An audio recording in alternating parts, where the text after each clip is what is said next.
Bienvenue à Loisirs Chasse et Pêche, dernière émission de la première partie de la saison. Comme à l'habitude, on prend une pause dans le temps des fêtes, question de se sucrer le bec un peu. Et on vous revient un peu plus tard en janvier avec le Salon national de la pourvoirie, puis en février pour la deuxième partie de la saison originale. Cette semaine à l'émission, émission bien chargée. On parle avec Chef Monette ce soir, Chef Steph à part de ça, il va me taper ses doigts. On parle aussi avec Guy-Paul Thibault. On s'entretient avec Mathieu de la CEPAC qui vient nous parler des tirages au sort.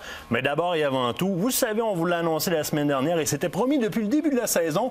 Revue des grands dossiers avec nul autre que M. Lessard. Comment allez-vous? Bonjour Martin, ça va bien? Ça va très, très bien. Heureux de vous avoir en studio, surtout pour faire cette revue-là qui était nécessaire. On voulait se revoir. Les grands dossiers dont on a parlé ensemble l'an passé. Et là, juste avant de rentrer en conversation avec vous là-dessus, je vais mettre au clair un des dossiers qu'on ne pourra pas aborder aujourd'hui, qui est le plan de gestion du caribou. En fait, le comité, si je comprends bien, remet les informations un peu plus tard en décembre. Par contre, M. Lessard, on vous invite en début de saison 2016 pour rendre compte un peu de où en est rendue la situation dans le plan de gestion. C'est un engagement, effectivement. Vous vous engagez à venir... oui, voilà. Je vais devenir un abonné. On fait des petites cartes à la sortie. Hein. Vous pouvez venir quand vous voulez, ça va nous faire plaisir. On entre dans les grands dossiers. Le premier, sans surprise, l'accès au plan d'eau. Ça a créé tout un émoi cet été. Ça l'a un petit peu comme roulé, ramassé de la poussière. Vous avez vu les différentes émissions qui ont passé. On a la facture, hein, dans les municipalités, ça a brassé. Il y a des nouveaux accès qui se sont vus augmenter les frais encore. De votre côté, vous en êtes rendu où avec ça? Bien, justement, j'ai fait une tournée du Québec, une tournée Faire Plus, qui était phonique et opération forestière. Et je l'ai entendu un peu partout, évidemment, là. C'est dur à comprendre pour le monde qui veut aller à la pêche. En général, tu dis j'ai accès au plan d'eau, je débarque ma chaloupe, je m'en vais en auto, je débarque la chaloupe et je m'en vais pêcher. Quand tu vois une réglementation municipale émerger et t'imposer des tarifs très importants, là, il y a deux sortes de monde, il y a les résidents et les non-résidents. Discrimination. Je cherchais à comprendre parce que j'étais dans le coin de Repentigny lorsque j'ai fait mes consultations. Puis évidemment, là, la tarification a émergé. Ce qu'il faut comprendre, c'est qu'il faut favoriser l'accès aux plans d'eau. Comme quoi, tous les plans d'eau ne sont pas accessibles. C'est drôle de dire ça, là, mais c'est la réalité. Il y a des réalités comme ça. Moi, je viens du coin des pays des mines et des lacs. Et dans mon coin, tous les lacs ne sont pas accessibles. Parce que dans le temps, ça s'est bâti en entour des lacs. Oui. Parfois, on n'a même pas réservé un terrain pour donner accès même au lac, comme quoi le lac est devenu la propriété pratiquement de lui qui a acheté le chalet. Deuxièmement, on a vu émerger au fil des années, puis là, il y a des difficultés, savoir quand il y a eu... Bon, les gens qui prenaient leur chaloupe changeaient de lac. Là, il est arrivé la moule zébrée, le lac Memphremagog. Ils ont imposé une méthode de lavage, etc. Et un tarif. Le monde a compris. C'était logique. On veut éliminer la prolifération d'un organisme. Effectivement. Mais là, on est dans un dossier qui est complètement différent. Là, les gens ne comprennent pas. Ben non. Exactement. Et avec raison. Et quand on ne comprend pas, on se dit c'est dans le but de me bloquer. Oui. Donc, il y a eu des reportages d'ailleurs là-dessus. Mon collègue des Affaires municipales a été questionné. En fait, ce qu'on faut préparer, c'est un meilleur accès au plan d'eau, que ce soit les lacs, les rivières, le fleuve. Donc, c'est pas normal qu'on n'ait pas accès au fleuve. Donc, il faudra faire des efforts pour convaincre les municipalités qui ont vécu la contrainte avant de vivre l'avantage. Et là, la question là-dedans, concrètement, votre ministère, qu'est-ce qu'il peut faire dans le dossier? Oui, c'est ça. Donc là, c'est la vraie question. Le problème est facile à nommer. Ils ont interdit, ils ont mis une réglementation. Puis ça ne peut pas rester comme ça. D'après moi, les municipalités de Repentigny, je comprends. Ils débarquent, ils amènent la chaloupe, parquent l'auto dans la rue. Et là, il y en a 5, 6, 7, 8, 10, 20. Oui, ils sont Ou tu fais des stationnements pour accueillir les résidents non payeurs de taxes. Il y en a qui ont dit... Bon, il y a eu des critiques. Mais tout ça, ça se gère. Donc, ils ont réglé et réglementé la négative de l'activité. Oui.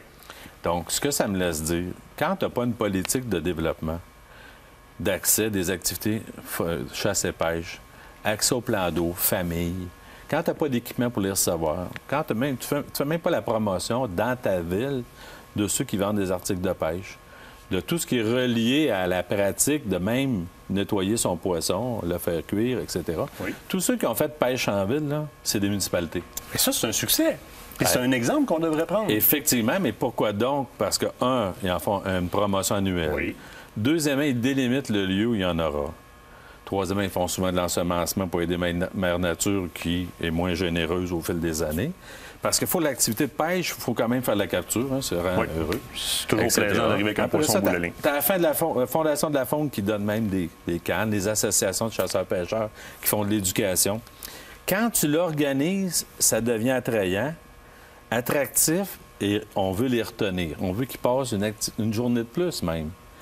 Donc, il faut recréer. Donc, ça me prend une politique phonique au Québec. Ça veut dire que, dans le fond, il faut que le ministère donne des ressources supplémentaires aux municipalités. Tout à fait. Pour structurer tout ça. La journée qu'on va l'organiser, Martin, que comme on va pêcher en ville, on va dire, si vous favorisez l'accès au plan d'eau, la gestion durable, c'est quoi?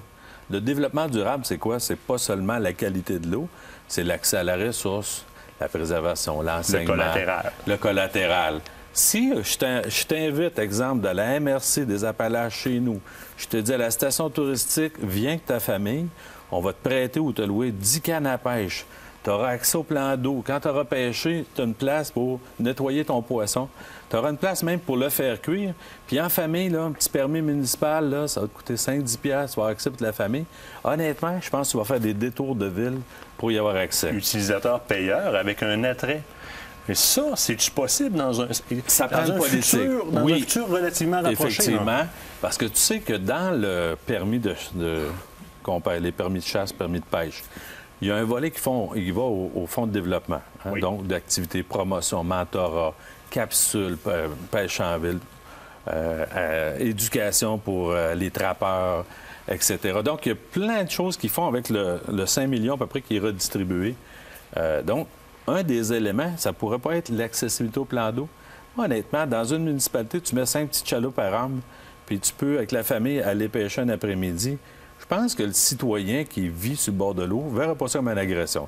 Il ne dira pas tant c'est des Saint-Nœuds qui viennent voir la façade de ma maison. Ils vont dire c'est le fun. Le grand-père avec le petit-enfant, il est venu, il montre à pêcher. Il y a une pérennité de l'activité familiale. Effectivement. Donc, il faut faire la prolongation comme un pouvoir d'attrait qui n'est pas là pour déranger et nuire, mais pour vraiment intéresser la vie de famille, la conscientisation de la nature, la préservation de la nature, le respect aussi des voisins, etc. Donc, dans des politiques phoniques, donc le Québec n'en a pas. On a une politique culturelle. Hein? Il y a 3-4 installations. Tu sais ce qu'on est en faisant la tournée du Québec, j'ai fait 15 régions et rencontré. Les phoniques étaient bien organisés. C'était tout le temps les plus nombreux dans toutes les tables. Avec les sous-ministres, j'ai emmené les sous-ministres de chacune des divisions, aux forêts puis à la faune. J'ai dit aux sous-ministres, tu vas venir entendre ce qu'ils ont à dire dans la région. Les ZEC, les pourvoiries, ceux qui font le développement, les parcs régionaux. Donc, ceux qui les attirent au nom de la forêt, ils ont des messages à vous passer. Le phonique est moins bien organisé. Les ZEC me demandent plus d'argent parce qu'ils crèvent, parce qu'ils ont de la misère à renouveler le chemin, à renouveler les équipements, etc. Donc, ils en ont passé beaucoup de messages. Mais j'ai dit, c'est Québec qui va se rendre des régions, puis les régions vont dire ce qu'il faut changer. Grosso modo, les forêts sont bien organisées, les ingénieurs forestiers, les techniciens, ils savent comment ils rentrent dans le bois. Ils parlaient moins au phonique avant. Maintenant que la nouvelle loi, ils sont obligés de leur parler. Donc, au sortir de tout ça, là, si on développe une politique phonique, ou une stratégie phonique région par région en tenant compte de leurs particularités, on va être plus fort, puis on va régler, puis on va briser, pour la bonne raison, ces cloisonnements-là qui sont liés à la taxation. Vous sauvez pas, on se quitte le temps d'une pause. Moi, je garde le ministre bien en place. On vous revient avec la suite du dossier.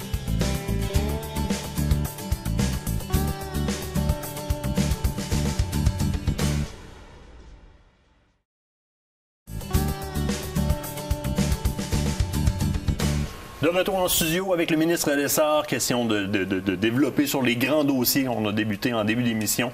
On termine avec le dossier d'accès au plan d'eau. Ce que je comprends, c'est que vous faites le porteur de notre dossier. Je dirais pas face, mais peut-être avec les municipalités. Question de voir de quelle façon on peut se débrouiller. On vous fait confiance, vous avez le dossier en main. Oui, merci. Bien, écoute, mon collègue Pierre Moreau est assez clair, donc on se donne la prochaine session pour donner des orientations claires aux municipalités. Puis nous autres, on les accompagner. Une stratégie ou une politique phonique par région d'activité de chasse et pêche qui comprend l'accès. C'est le premier élément. Donc, en mettant les éléments ensemble, en présentant les éléments positifs, honnêtement, c'est plus gage de succès que de gérer la contrainte qui nous arrive sans comprendre pourquoi ils sont là. Au moins, là, on sait qu'on a des échéanciers au niveau des rencontres, les échanges que vous allez avoir pendant l'hiver. Donc, on s'attend à avoir des développements. On en reparlera quand vous reviendrez en 2016. On réeffleurera le dossier, malgré qu'on va avoir à parler du caribou. Je l'amène sur le prochain dossier, qui est un dossier qui nous inquiète beaucoup. L'hiver arrive. On parle de la tique de l'orignal, évidemment, le parasite qu'on regarde tous aller. De votre côté, présentement, est-ce qu'il y a des travaux qui sont faits? Oui, bien, ça me permet de, justement, il y avait Vigile Faune qui était très bon actif travail là-dedans, puis je tiens à saluer. Puis c'est un grand chasseur qu'on a perdu, Serge Simoneau. C'est un gars de ma région en plus. Alors, on doit saluer son travail, puis sa conjointe Linda qui va continuer nécessairement, sûrement dans sa mission. C'est un gars qui a donné 35 000 photos au ministère. Ah, c'est une grande perte pour l'industrie. Il avait répertorié, il avait catalogué. J'ai donné un petit fonds à la SIC Gosford pour les aider dans les apprentissages scientifiques. Alors donc, on travaille quand même avec la direction régionale de l'Estrie à trouver des solutions. Martin, la difficulté, c'est facile à nommer la tique. C'est difficile à l'éliminer. Donc, il y avait deux approches qui avaient été faites dans le temps avec Vigile Faune. Un, il pensait de faire des arrosages, des endroits de passage importants pour l'orignal, faire des arrosages systématiques pour faire en sorte qu'un certain produit, que la tique peut affecter et tuer. Deuxièmement, l'approche du bloc de sel que tout le monde connaît. On a entendu parler beaucoup. Mêlé dans le bloc de sel, il y a un médicament, c'est réglementé par l'Agence canadienne. Parlait du lévamisole à ce moment-là. C'est ça. Donc, il y a un produit qu'on met dans le bloc de sel. On disait, bon, on pourrait le gérer par le bloc de sel. La difficulté, c'est que ce médicament-là, quand on le met dans l'alimentation, exemple porcine, on en met pour tuer un certain parasite et à des doses en fonction d'un animal. Mais si tu le mets dans le bloc de sel puis que le chevreuil en mange qui pèse 3 fois moins, ou le raton laveur, ou n'importe quoi. Oh, une bonne diarrhée. Donc, non, on va éliminer. Oui. Puis, bon, l'autre, c'était aussi la persistance de ce médicament-là dans la viande qui fait en sorte qu'elle ne serait pas comestible. Donc, c'est facile à nommer, il y a un problème. Difficile à nommer les solutions. Quoique, il faut continuer d'être ouvert à les meilleures pratiques qui se font.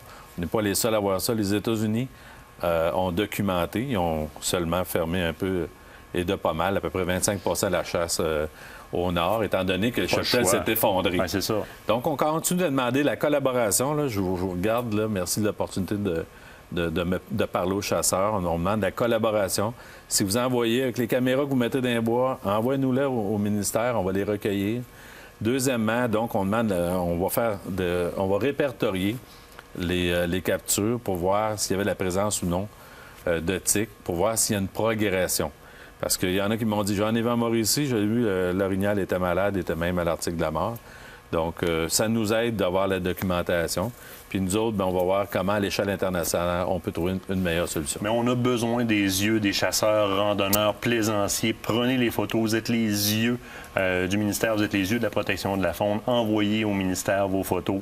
C'est comme ça qu'on va pouvoir avancer. Et de là, les biologistes peuvent faire des avancées dans les traitements possibles ou les incitatifs qu'ils vont pouvoir faire au niveau de la chasse, par exemple. Quand on dit que le réchauffement de la planète n'a pas d'impact, oui, ça, c'en est un impact.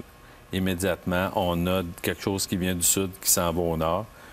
Je l'ai dans la forêt. Je l'ai aussi dans la faune des grandes espèces, dont l'orignal principalement. On pourra avoir un grand dossier là-dessus. L'important est de savoir que présentement, c'est en recherche, c'est à l'étude. On l'a bien à l'œil. Puis, n'oubliez pas, on a besoin de vous autres. Vos yeux, vos caméras, c'est important. On embarque sur le prochain dossier qui est la revue de l'année faunique de cette année. Comment ça s'est passé? Vous savez qu'on va arriver au chevreuil à un moment donné là-dedans. Je vous écoute sur votre revue.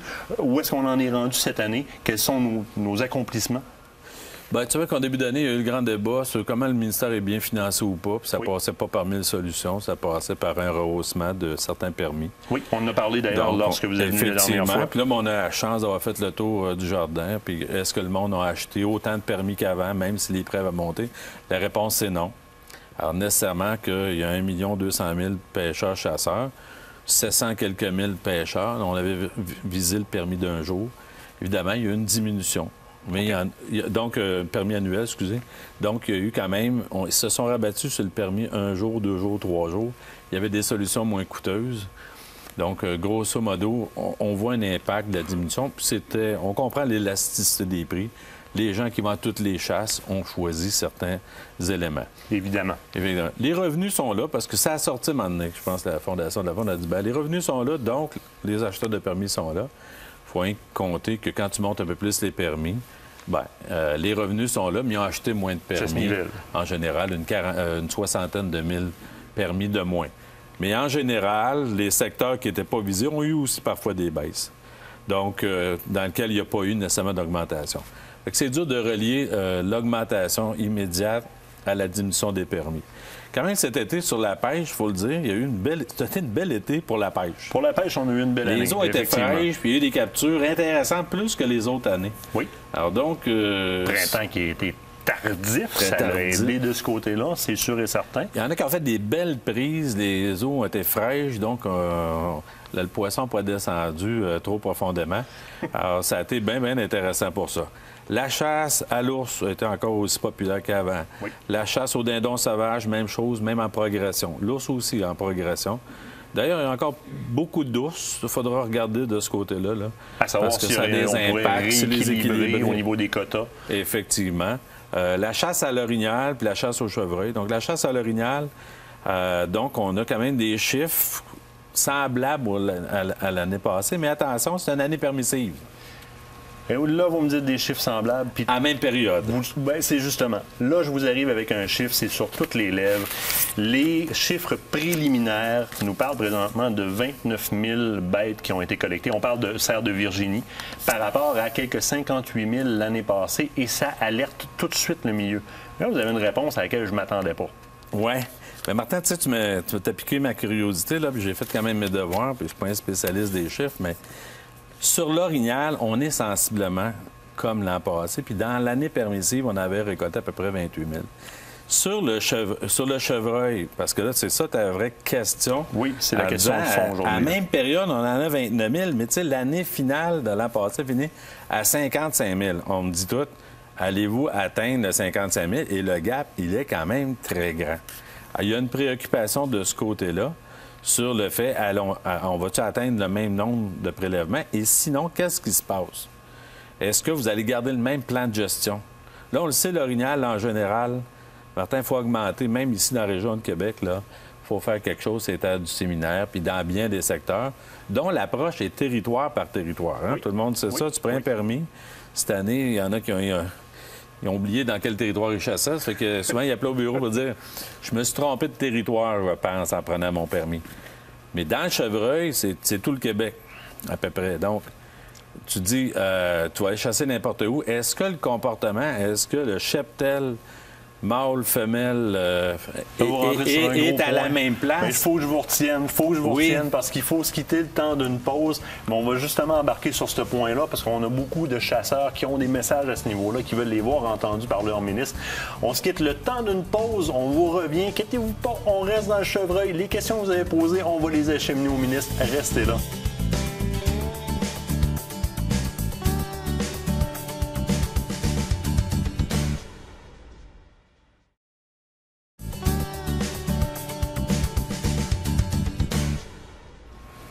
De retour en studio, on est toujours avec le ministre des Forêts, de la Faune et des Parcs, Laurent Lessard. Monsieur Lessard, on allait parler des différents territoires, mais là, je veux ramener la conversation parce que l'état des chiffres est important pour moi et pour la majorité des chasseurs aussi. Et là, je veux qu'on soit précis. Présentement, on parle de 29 000 bêtes récoltées. Ça, ce sont des chiffres préliminaires. On n'est pas encore à la fin de la saison. Moi, le chiffre que je veux, c'est l'année passée, à pareille date, si on parle de chiffres préliminaires, on en était rendu à combien? Bien, tu vois, c'est ça, le chiffre au 17 de novembre de cette année, c'est 29 746. Et au 14 de novembre l'an dernier, c'était 30 595. Donc, les chiffres... On a une partie de la réponse là-dedans. Là. Donc, le décompte n'est pas encore terminé. On n'en est pas rendu avec un chiffre final. Ce sont des chiffres qui sont provisoires. Et c'était très similaire l'an passé, à quelques jours de différence. Donc, ça donne le temps de changer encore. Je suis obligé de vous dire que nous, chasseurs, sur le terrain, vous l'avez dit tantôt, on est vos yeux. Vos yeux, ce qu'ils voient présentement, même si on a espoir que les chiffres grossissent, Vos yeux s'inquiètent sur l'état des cheptels de chevreuil. Et nous, chasseurs, ce qu'on a envie de livrer comme message au ministre, et je veux savoir ce que vous en pensez. Et je veux savoir si vous pouvez faire de quoi avec ce que je vais vous dire là. La majorité des chasseurs aimeraient voir, par exemple, une meilleure gestion intégrée, parce que le plan de gestion actuel va venir à échéance dans 2 ans, je pense. Une meilleure gestion intégrée qui pourrait, par exemple, ressembler à une gestion par secteur. Et là, je vous donne des exemples. Il y a toujours un ratio mâle-femelle qui est important sur le plan biologique et reproduction et viabilité, une mesure de soutien d'un milieu, qui est important à voir. Certains secteurs, le ratio est très, très, très élevé en femelles par rapport au mâle. On pourrait être plus permissif sur ce secteur-là en termes de femelles. Alors que d'autres secteurs, c'est l'inverse. On pourrait être plus permissif au niveau des mâles. Il y a question aussi en termes de grosseur de reproduction. On parle d'un certain côté de limité. On parle souvent du 4 points ou plus, mais c'est souvent, et ça, pour avoir une bonne conversation avec Stéphane Monette, il dit, tu sais, Martin, c'est pas toujours la bonne indice au niveau de l'âge, le 4 points ou plus. En Pennsylvanie, ils l'ont expérimenté. On va plus parler de cornes, de bois qui vont être courbés au-dessus des oreilles. C'est des choses, ce sont des indices, des limitations qu'on pourrait se donner si on gérerait de manière sectorialisée la chasse pour réellement la mettre dans son contexte par région. Vous en pensez quoi de ça, vous? J'entends les mêmes choses sur le terrain. La préoccupation sur la présence. J'ai des chums chasseurs qui sont allés récemment. Leur secteur vient de fermer. Puis dans leur groupe de chasse, sur 44 chasseurs, il y a seulement 11 qui ont fait du prélèvement. Donc, et c'était pas des trophées, puis ils ont eu de la misère, puis ils n'en ont pas vu. En général, si tu n'en vois pas, c'est préoccupant. Deuxièmement, il y a assez de caméras dans le bois pour voir s'il y en a passé ou pas. Et donc, ils sont préoccupés par la présence. Maintenant, évidemment, quand on prend la chasse à l'orignal, tu achètes ton permis, tu vas dans telle zone. Puis là, dans telle zone, il y a le plan de gestion, c'est le mâle, femelle. Bon, cette année, c'est une année permissive. C'est là-dessus qu'on calque les pensées que je viens de vous donner. On aimerait que ça se rende un peu comme ça dans le chevreuil pour que ce soit mieux géré. Parce que là, il y a une mesure appliquée de manière générale. Ça marche pas. C'est une particularité qu'on s'est donnée. Est-ce que c'était la meilleure des circonstances? Je pense qu'il faut la questionner. Plusieurs, en tout cas, comme toi, la questionnent, cette façon de gérer-là. Tu prends ton permis, tu vas chasser n'importe où. Et puis, bon... Si t'es chanceux au tirage, tu en as un deuxième, une femelle. Donc, c'est plus... Donc, l'aléatoire fait partie du jeu. Le territoire, il est quand même immense. Puis, dépendamment où tu te situes, l'impact de l'hiver peut ramasser plus de chevreuils que les chasseurs. C'est le plus gros prédateur, l'hiver. Effectivement. Donc, je pense que ça doit être analysé. À la lumière d'aujourd'hui, la préoccupation du chasseur doit commencer à se témoigner dans les réflexions qui vont nous amener sur le nouveau plan de gestion du chevreuil. Parce qu'honnêtement, je pense que les téléspectateurs aujourd'hui qui sont à la chasse, avec l'année qu'ils ont passée, ils sont préoccupés. Bien, préoccupés et même, dans certains cas, pour les défenseurs, là, on va parler du QDM bientôt, oui. C'est ma prochaine question. Ces chasseurs-là veulent absolument que le ministre qui est en place porte des recommandations aux gens qui vont siéger à la table, qui vont étudier pour une prochaine mise en place de mesures pour qu'il y ait ce type de gestion-là par secteur. Ça, c'est le message. Je vous montrerai les messages que j'ai reçus là, par Facebook aujourd'hui, hier. Du moment où on a dit que le ministre venait en studio, c'est ça. Ça, c'est le message que j'ai à vous livrer des chasseurs. Et on veut s'assurer que ça soit perpétré par notre ministre aux gens qui vont être en charge de faire la prochaine politique. On en a besoin de ça. Effectivement, je pense qu'il faut mettre plus le monde aussi à contribution. Je ne dis pas que ça se fait pas, mais nécessairement, il y a des réflexions. Puis la chasse évolue. Oui. Le cheptel aussi. Et la façon de le mesurer.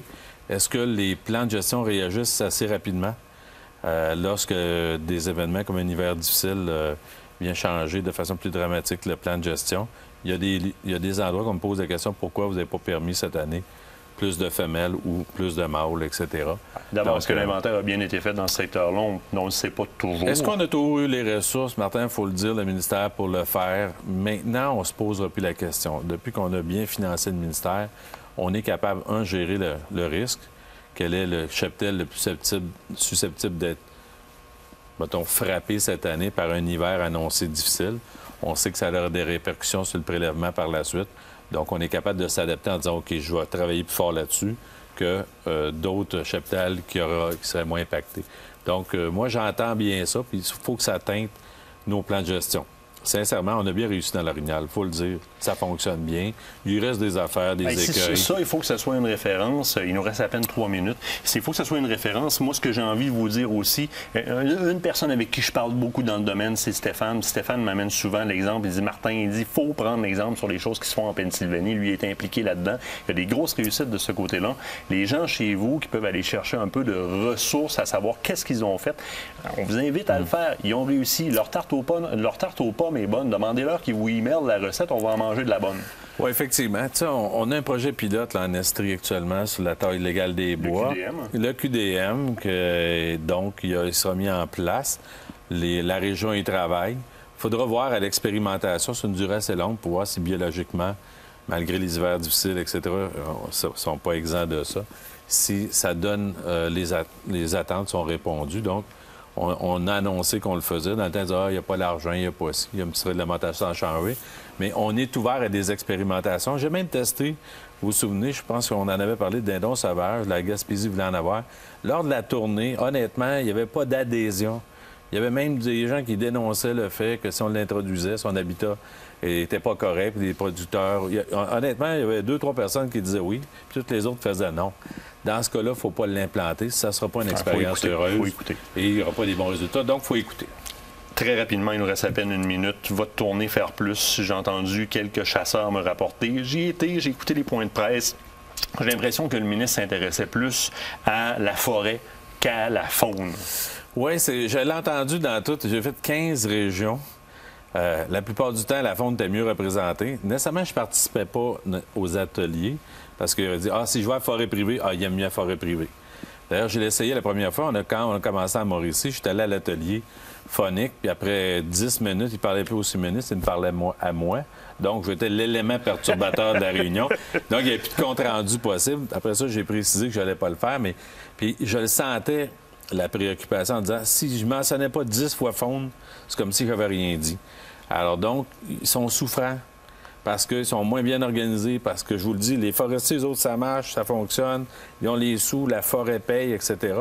Puis les phoniques, que j'appelle amicalement les phoniques, disaient, on n'a pas une présence assez importante, il n'y a pas des réunions qui se font avant, les harmonisations. On nous impose une forêt à récolter plutôt que nous consulter vraiment, puis on n'a pas des outils diagnostiques.